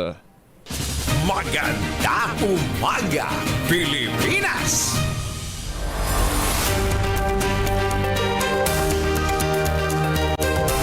Walong minuto ho makalipas ang alas 5 ng umaga, dinipensahan naman ni Senadora Amy Marcos ang panukala niyang palawigin ang corporate term at palakasin ang kapangyarihan ng National Housing Authority o NHA. Sa plenary sessions ng Senado, sinabi ni Senator Amy na tutol noon ang Department of Finance sa extension ng termino ng NHA sa ilalim ng Senate Bill No. 2818 dahil sa mababang performance at koleksyon. Pero nagbago na anya ang posisyon ng DOF o Department of Finance at ngayon isinusulong na ang restructuring ng ahensya at ibalik ang orihinal nitong katungkulan. Sinabi ni Senadora Marcos na kinakailangan pa ang mga amyenda sa panukala dahil isinusulong lamang ng kasalukuyang Senate Bill ang 50 taong term extension ng NHA, pagtataas sa 10 bilyong piso nitong kapital at pagdaragdag ng disaster housing. Bubuo rin ito ng bagong tanggapan na tatawagin Disaster and Emergency Response Housing Office para tutukan ang calamity response at disaster housing support sa mga hard-hit community. Bilang chairman ng Senate Committee on Urban Planning, Housing and Resettlement, nais ni Senadora Marcos na mas maging agresibo ang NHA ngayong pumalo na sa 6 na milyong unit ang backlog sa pabahay sa bansa. So they indicated that there should be, in fact, a reorganization and that the 5 other agencies that are involved in financing should be rationalized as well, given that they seem to be encroaching upon each other's territory. Ang tinig ni Senadora Amy Marcos. Maganda umaga, Pilipinas! Abangan nyo ho, susunod ay makakausap po natin ang isa hong grupo mula sa grupo na health sector at pag-uusapan natin yun hong tungkol sa PhilHealth at ano ang kanilang posisyon at magrekomenda sa atin ano pa nga ba yung mga ari pang mga serbisyo na dapat tinatanggap ng ating mga kababayan na hindi pa ho fully na nasusuportahan ng PhilHealth na dapat ay in the first place ay noon pa dapat ibinibigay na serbisyo sa ating mga mamamayan. Ang tabayanan ho natin, mabilis lang ito, oras ho natin alas 5:11 ng umaga. Champion Detergent para less time effective sa disinfection at sterilization. Para ho sa mga may lakad, huwag kalimutan magbaon ng proteksyon laban po sa mikrobyo. Dalawang formulation ng family alcohol na pwede nating pagpilian. Yung family 70% isopropyl alcohol, especially prepared for clinics, hospital, pharmacies, laboratories, pero okay na okay din po sa mga households. Very effective yan sa disinfection at sterilization. Ganyan na bagsik ng family, 70% isopropyl alcohol, maghapon man natin gamitin, no problem. Hindi po manunuyo ang ating mga kamay dahil meron po itong moisturizer. Yun namang mabangong family rubbing compound improve cologne. Yun po yung mabangong isopropyl alcohol na ginagamit po ng mga masahista, mga barbero, mga doktor, mga nurse, mga komadrona for sponge bathing and other cleansing purposes. Family rubbing alcohol parang di siya reachable na sa mahabang panahon. Mabibili sa namang butik at convenience stores nationwide. Family rubbing alcohol hindi lang pampamilya. Doon sa mga nagbabalak na magbigay ng pangregalo, wala pang maisip, pinamaganda, tangerine chocolate. Nagregalo na ho kayo, nakatulong pa kayo sa mga magsasaka. Ang tangerine chocolate po ay produkto ng mga magniniyog ng mga magsasaka dyan po sa lalawigan ng Quezon sa tulong nga po ni Dr. Helen Tan. Yung pong mga planting material ng kakao galing Davao, hinakot po yan para maitanim sa ilalim po ng mga nyugan. Kaya ngayon ang ating pong mga magsasaka ay nagpo-produce na ng dekalidad na kakao beans, ipinoprocess para maging tangerine chocolate. Available yan sa 0919-095-5935. O diligan sa tangerine-chocolate.ph, nandiyan din po yung mahigit 10 variants ng tangerine chocolate na mga raw material ay galing din po sa ani ng mga magsasaka. Sabi nga po ni Dr. Helen Tan, sino bang magmamalasakit sa Pilipino kundi ang kapwa Pilipino? Kaya sa bawat tangkilik po natin ng tangerine chocolate, tinutulungan natin ang ating mga magsasaka, tinutulungan pa natin lumakas ang ating ekonomiya. Tangerine chocolate, 100% gawang atin. Sabi po ni Dr. Helen Tan, ipinagmamalaki niya na itong tangerine chocolate ay gawang lokal but taste and looks global. Tangerine chocolate, available sa 0919-095-5935. Magandang pamasko! Maganda umaga, Pilipinas! Kasama na ho natin si Sir Robert Mendoza, ang dati hong Pangulo ng Alliance of Health Workers at ang first nominee ng Health Workers Party List. Sir Robert, magandang umaga po. Si Yuval Reyes po ito sa pangalan ni Kuya Angelo Palmones. Yes, good morning po, Sir Joel, at sa lahat ng mga taga-subaybay ng ating programa ngayong umaga po. Opo. Sir, unang reaksyon po siguro, nanindigan po kamakailan si PBBM na zero subsidy na talagang tutuluyan na zero subsidy dun ho sa ating PhilHealth. Ano hong reaksyon ho ng inyo pong grupo dito? Tayo po dismayado dahil alam natin na hindi naman ito ang solution doon sa usapin ng corruption sa PhilHealth po. At ang taong bayan ang mga apektado dito dahil alam natin na okay lang sana kung na-refund nila yung PhilHealth pero dapat dinagdag doon sa mga budget para sa mga hospital natin para yung ating mga mahihirap na kababayan ay magkaroon ng access doon sa usapin sa kalusugan. Hindi naman ito kasi napunta. In fact, in-slash pa nila yung budget para sa health, sa Department of Health from naka-slash ito ng almost 25.8 billion doon sa House Appropriation. At kahit tingnan natin mayroon siyang konting increase na 2.6% increase pero hindi ito sapat kasi like for example, yung ating mga GOCC hospital, binawasan din ito ng mga budget.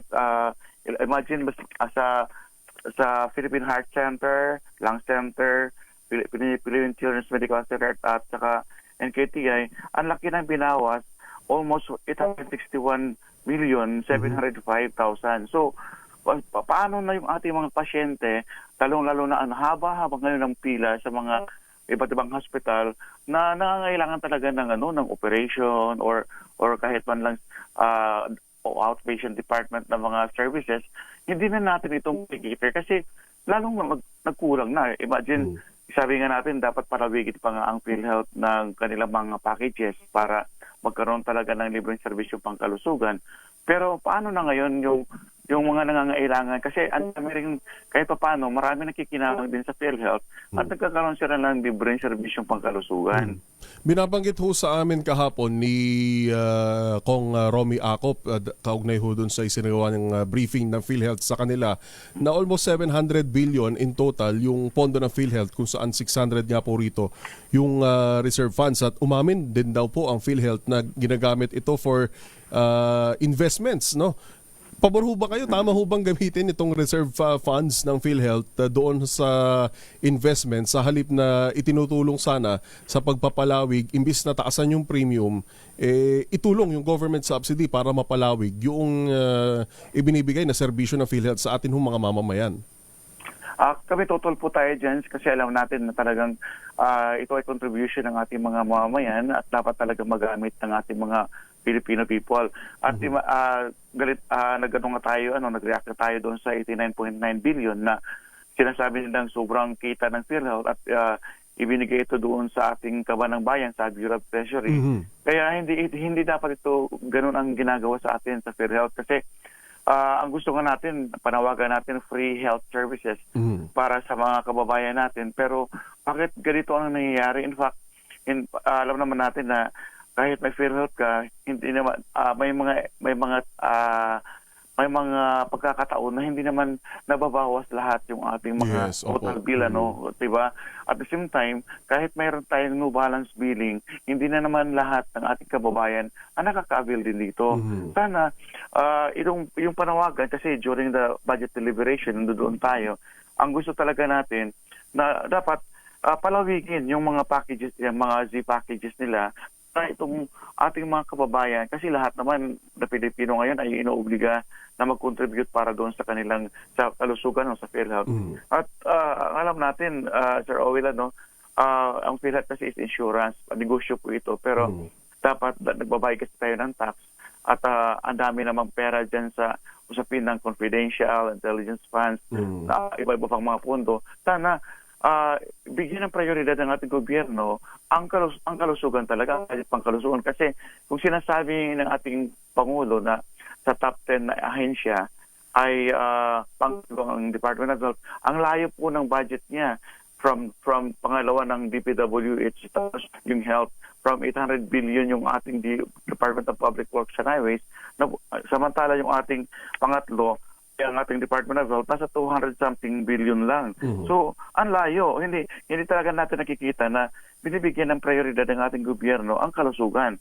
Imagine, kahit nga sa Department of Health, tuloy-tuloy pa rin yung sinasabi ng 5 sa 5 Pilipino ay nagkakasakit at mamamatay na hindi man nakakakita ng health facilities or doctor. So, sana bigyan ng prioridad. And then, ang daming Sir Owen, ang daming problema pa sa kalusugan. Nandyan yung chronic understaffing, mababang pasahod sa mga health workers, tuloy-tuloy na contractualization. Sana ito yung bigyan ng solusyon ng ating gobyerno dahil tuloy-tuloy pa rin yung exodus ng ating mga health workers, especially nurses, at umaalis talaga ng bansa dahil hindi nga sapat yung pasahod ng ating mga health workers. Opo. Kayo ho yung nakakita sa sitwasyon ng ating mga kababayan on ground. Sa tingin niyo po, Sir Robert, ano pa yung mga dapat na benepisyo na at least kino-covered ng mas malaking porsyento ng bill ng isang pasyente? Ano yung mga sakit na dapat tutukan ng PhilHealth given na ganito kalaki yung pondo? Yes po. Alam natin meron na silang programa doon sa usapin sa mga nagda-dialysis ng pasyente, pero dapat isama ito hindi lang dito sa NCR, sa buong Pilipinas talaga po. And then mayroong mga kidney transplant, dapat libre ito, dapat pati yung heart transplant. Kasi ang daming ngayong nagkakasakit na mga stress na, ang daming mga mahihirap nating kababayan na hindi naman sapat yung nutrition. So, mas maraming kinakain na asin na lang yung inuulam, mas mga ganyan. So, dapat ito yung mga prioridad. Tapos yung mga cancer patients natin. Kasi dumadami rin yung mga cancer patients natin na talagang hindi nabibigyan natin ng prioridad doon sa usapin ng budget pangkalusugan. At sana, Sir Owen, yung sinasabi ng ating WHO, yung recommendation na 5% doon sa gross domestic product talaga, ilaan talaga sa budget pangkalusugan para maayos natin yung ating healthcare delivery system. Kasi ang dami ng problema sa kalusugan, pero ang daming sinasabi ng Department of Health na ito yung ganitong problema natin, pero hindi na sosolusyonan. Matagal ng panahon. Opo. Last na lamang, Sir Robert, na ano ho ba kayo? Ano bang tamang term dito? Parang kampante, Napapaniwala ho, okay ho ba sa inyo yung ginagawang pangako ng PhilHealth na parang dati ko pa naririnig din yung mga pangako ito na palalawigin, i-expand, pero hanggang sa ngayon ay wala pa rin. Pero hanggang sa ngayon, ang naririnig natin, pangako pa rin na ipatutupad sa susunod na taon. Tama po, kasi doon nga sa budget deliberation, yun, ang dami nilang mga pangako kasi maraming congressman natin na libre na itong yung health services kaso lang parang hindi natutupad, maraming hindi talaga natutupad na mga programa na sinasabi ng PhilHealth na ipapatupad, pero dapat yung ating mamabatas din ang ating dapat igiit talaga na doon mismo sa legislation, doon sa kanilang kung ano yung napag-usapan na pinapatupad, dapat gawing batas para doon sa implementasyon, makita rin ang ating mga mamamayan na talagang totoo na pala ito na pinapatupad kasi mayroon ng legislation. Opo. At dapat ma-monitor ng ating Department of Health, kasi ang ating chairman of the board naman, ang ating Secretary of Health, si Secretary Bosa, bigyan talaga ng prioridad ng kalusugan doon sa implementasyon ng programa ng PhilHealth na dapat magkaroon ng free, comprehensive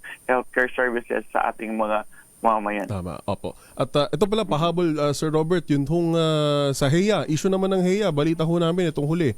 Marami pa rin ho sa ating mga healthcare workers ang hindi pa rin ho nakatatanggap.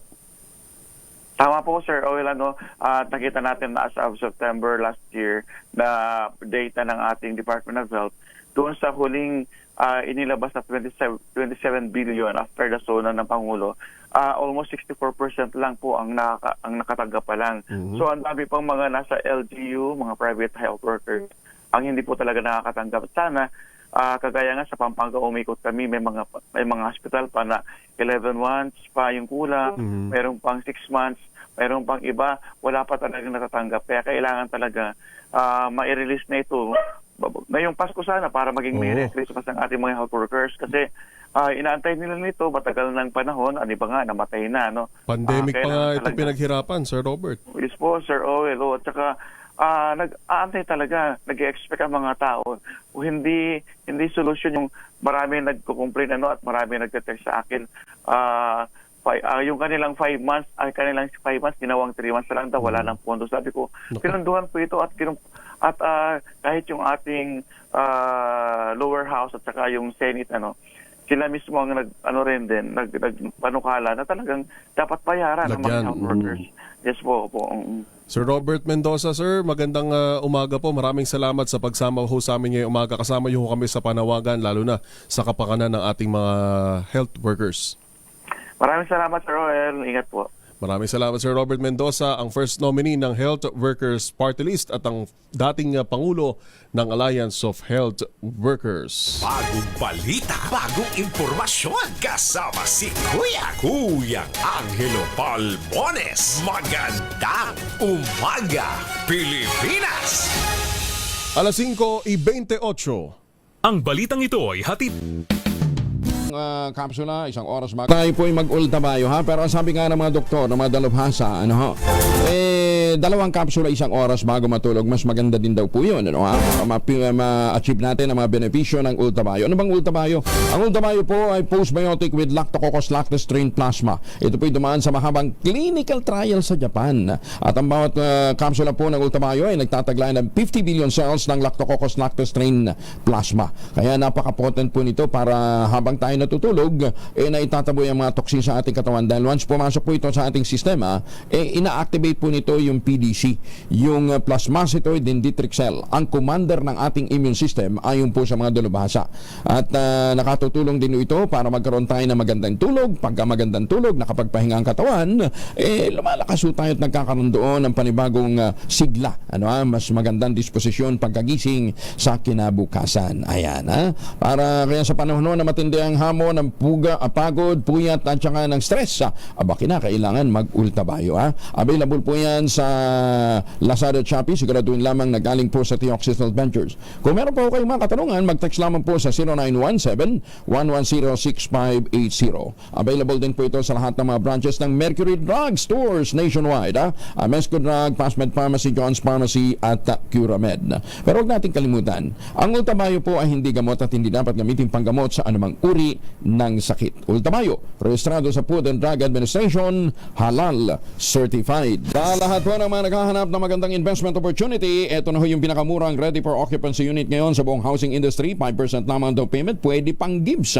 Ang tinutukoy po natin ang mga proyekto ng West Asia Realty, dyan po sa Central Luzon, yung Sibera Mabalacat, Sibera Bacolor, at saka Samira at Sibera Prestige. Ito po ay pagtugon ng West Asia Realty sa pangarap niyo magkaroon ng sariling bahay.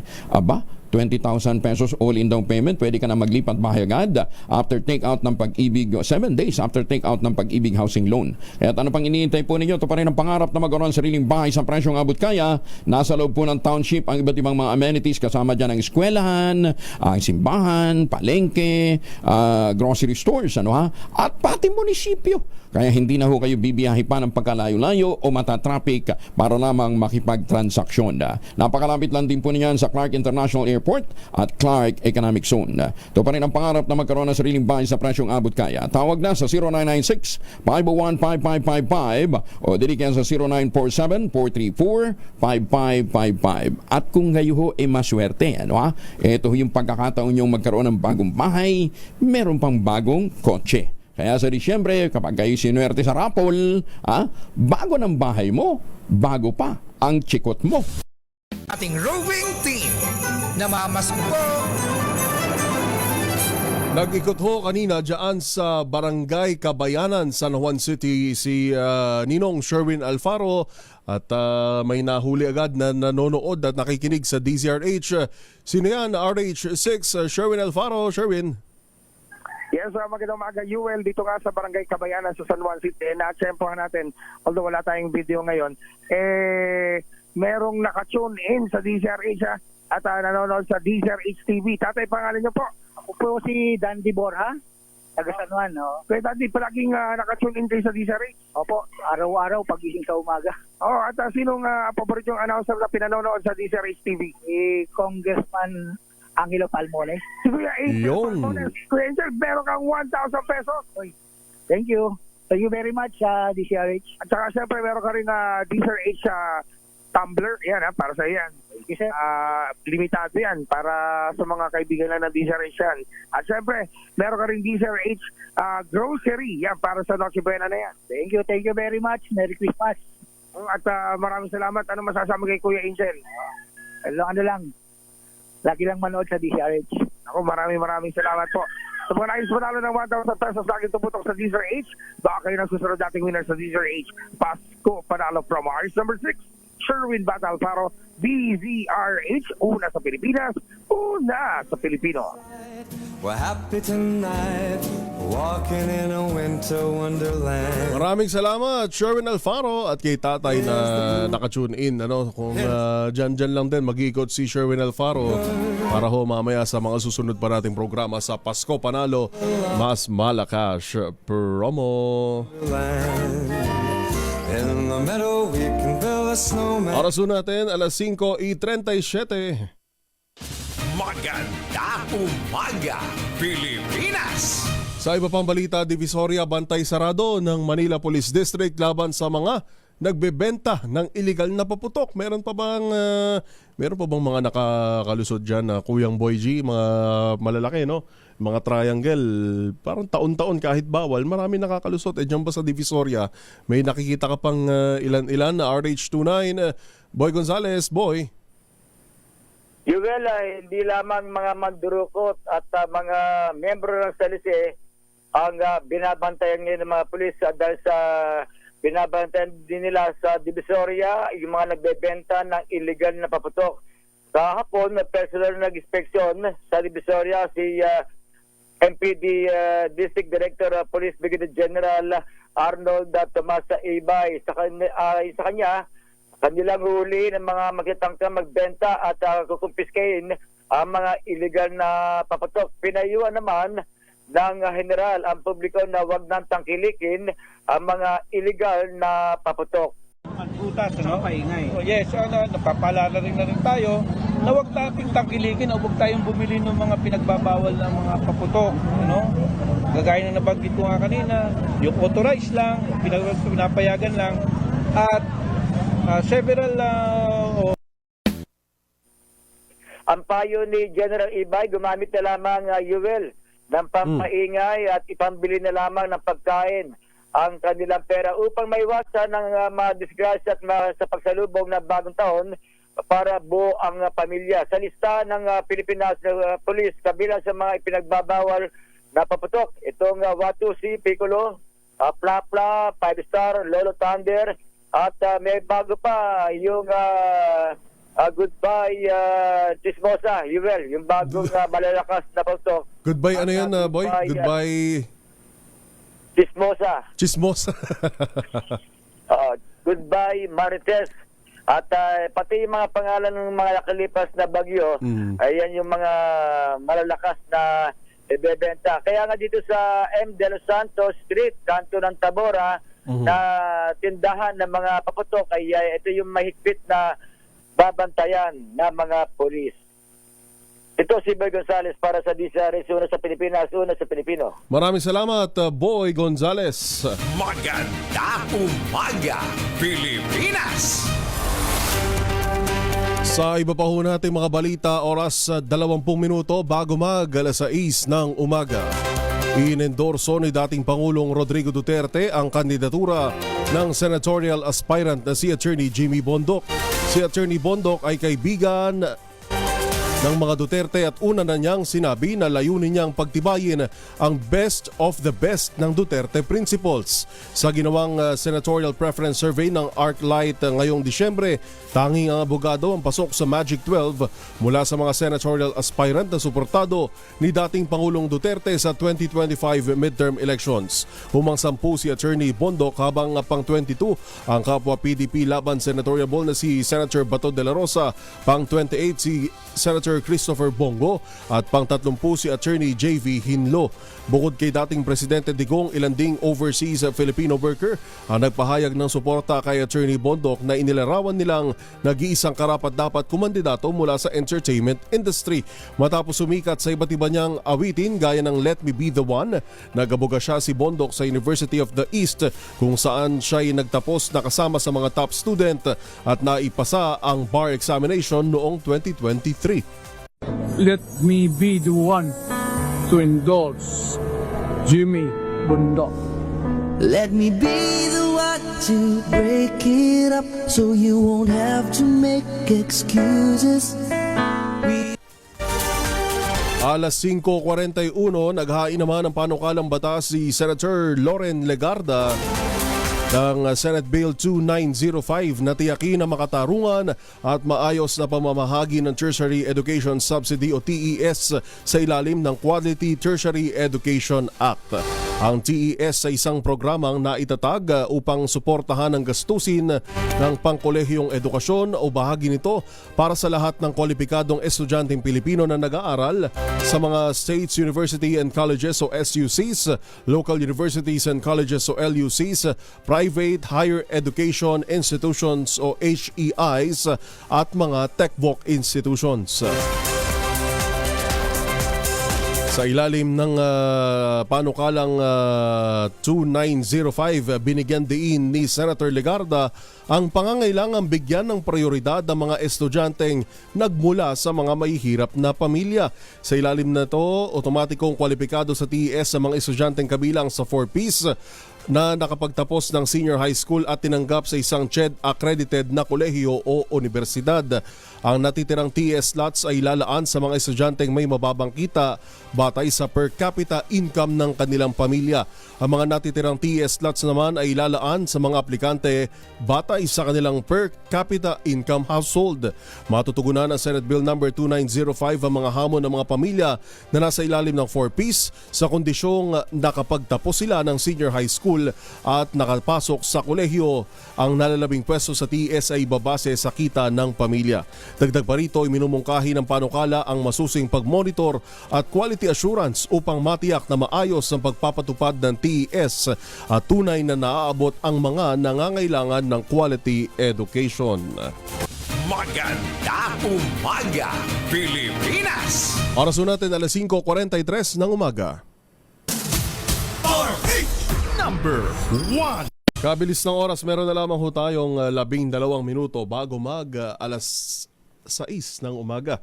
At nabayanan nyo ho ang ating market report kung magkano ang presyo ng mga pangunahing produkto sa merkado ho ngayong Webes. Sa mga lalabas-labas pa lamang, sa mga mamamalengke, o ingat-ingat ho magdala ng sombrero o di kaya naman panambong dahil iba ho, nagkakalat.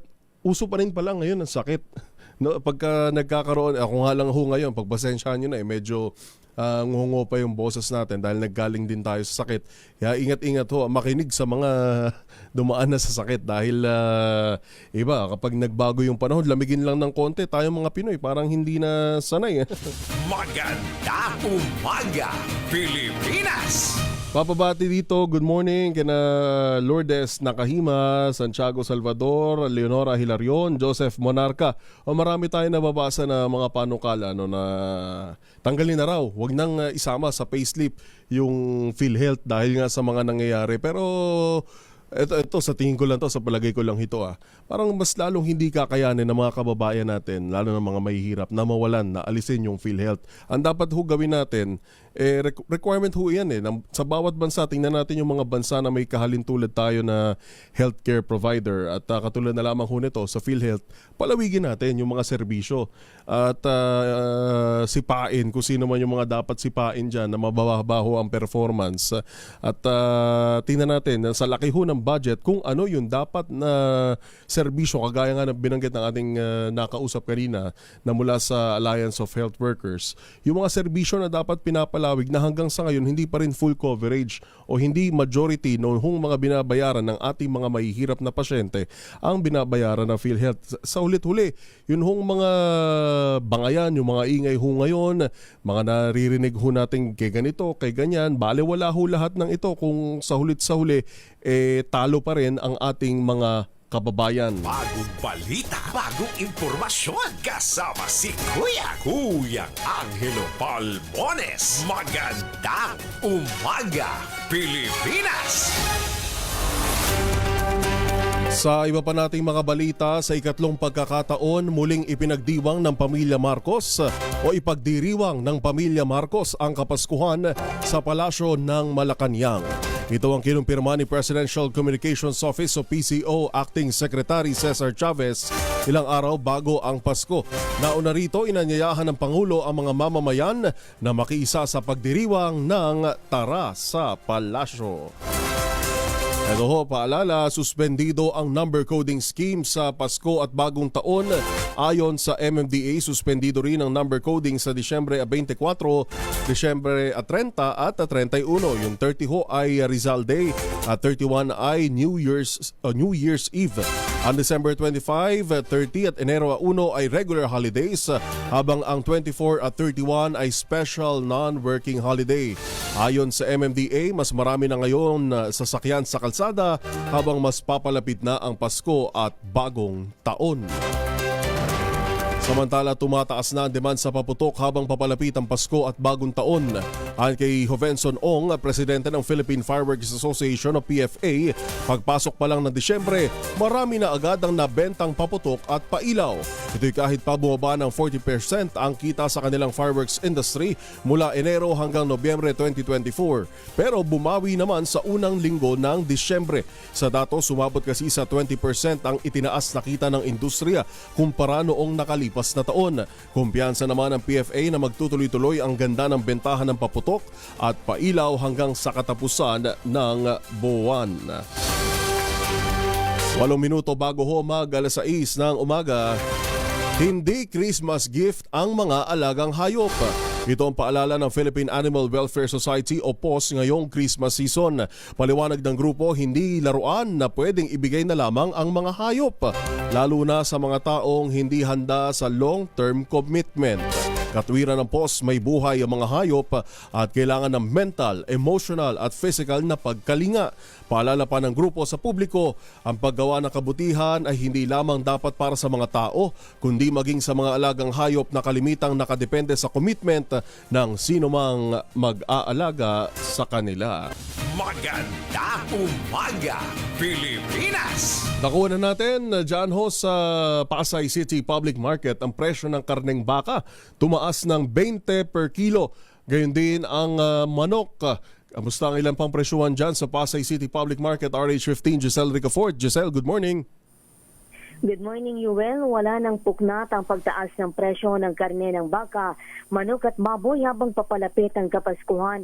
Dito sa Pasay City Public Market, tumaas sa 420 pesos ang kada kilo ng laman ng baka mula sa dating 400. Ang balat naman 140 pesos na ang kada kilo mula sa dating 120 pesos. Tumaas din ang presyo ng laman loob sa 220 pesos ang kada kilo mula sa dating 200. Sa baboy nagmahal sa 300 ang kada kilo ng kalsim mula sa dating 295 pesos, habang ang pork chop at pigi naman 300 na ngayon. Ang liempo 380 pesos, habang ang ribs naman 280 pesos. Ang whole chicken sipa na sa 200 ang kada kilo hanggang sa 210 pesos mula sa 170 pesos. Inaasahan ng mga retailers na tataas pa ng hanggang 10 piso ang presyuhan ng karne ng baka, baboy at manok habang nalalapit ang Pasko at Bagong Taon.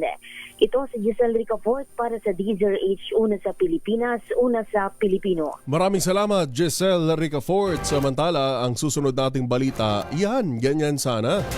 Hindi lang ho na sa stay, hindi nagtatagal sa 4-piece. Dalawa daw hong batang benepisyaryo ng Pantawid Pamilyang Pilipino Program o 4-piece ng DSWD ay nagtapos ng abogado at engineer. Balita mula kay RH5 Val Gonzalez. Val, good morning.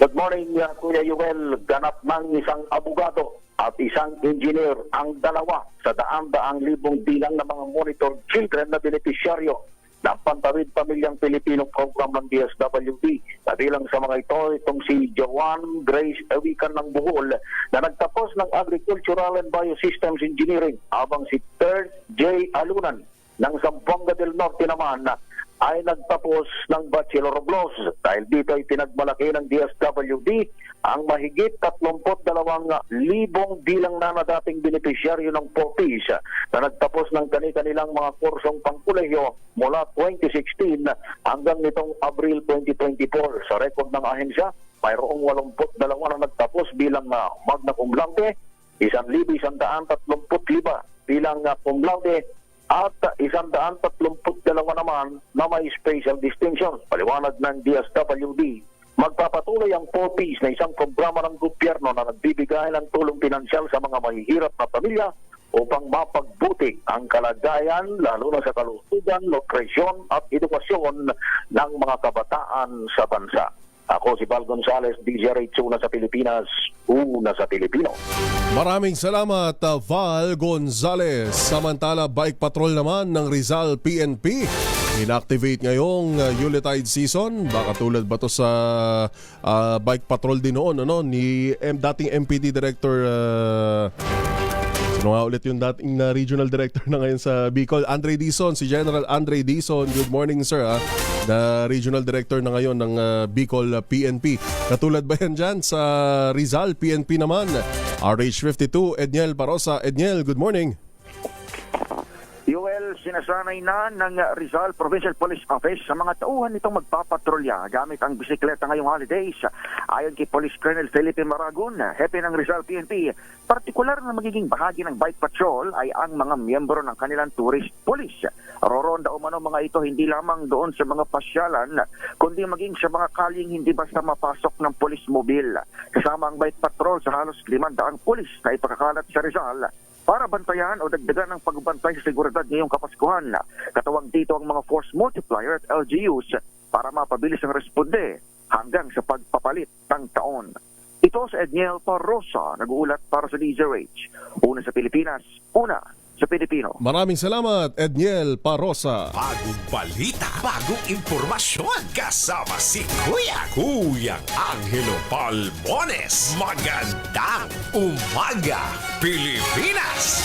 Magbalitang showbiz na tayo, aktor na si James Blanco nagalit sa pagkakahuli kay Mayor Enrico Roque. Ito ho yung nabalitaan ho natin kahapon na kaugnay umano sa kaso ng panggagahasa sa minor de edad. Dalawang iba pa yung sangkot din dito. Alamin natin na detalye mula kay Tita Gorgie Rula. Tita Gorgie. Kilala si Mayor Enrico Roque ng pandibulakan sa showbiz dahil sa nagpuproduce ito ng mga pelikula.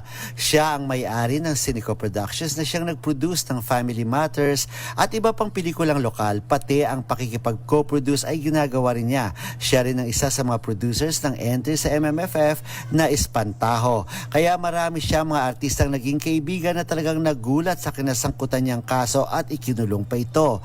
Isa na rito sa kaagad na nag-react ay ang aktor na si James Blanco na sinasabi niyang politically motivated itong ginawa sa alkalde. Ilang beses siyang nag-post sa kanyang Facebook account na obvious na tungkol ito kay Mayor Enrico Roque ang tinutukoy niya. Isa sa mga post niya ay nagagawa niyong magparating ng mali kahit walang katotohanan para lang sa ambisyon ninyong umupo sa gobyerno. Kawawa naman yung taong nagsiserbisyo ng tapat, Diyos na ang bahala sa inyo. End of quote. Nagpa-interview pa si James sa ilang movie press para ipahayag ang galit sa nangyari sa kanyang kaibigan. Isa siya sa umaasang malalagpasan din ito ng Mayor Enrico Roque at lumabas lang daw talaga ang katotohanan. Gorgie Rula po nag-uulat mula sa showbiz ng DZRH, una sa Pilipinas, una sa Pilipino. Magandang umaga, Pilipinas!